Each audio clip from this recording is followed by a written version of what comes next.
So yes, smoking marijuana does affect you greatly. But what you may not realize is they're still using the same seduction. A little marijuana doesn't hurt you. What they don't tell you is THC, is that the chemical? Used to, during Vietnam, it was like, and I don't know the numbers of this, but it was like maybe 0.2. Now it's like 3.5.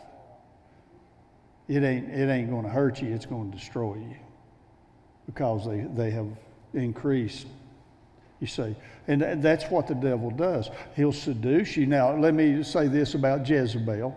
If you're going to say anything about Jezebel, I would say that she was a seducing spirit.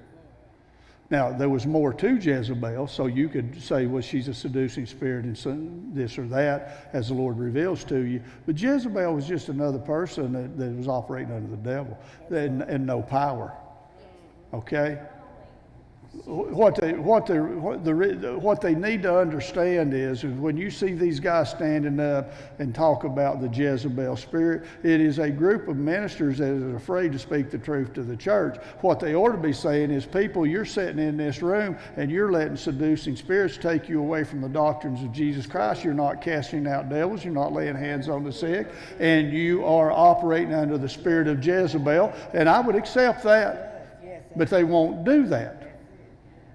You see, they always protect you. And day before yesterday, I walked up and showed the church, if you want Jesus to do something, walk up to a wall and challenge him. Now, everybody's expecting in those meetings that God's going to fall on them meetings.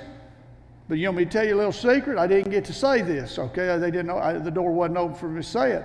When you challenge God like that, He's not going to heal you of whatever when I'm preaching or Danny's preaching, because people will give us the glory for it. He wants all the glory. When you do stuff like that, God heals you in a place He gets the glory.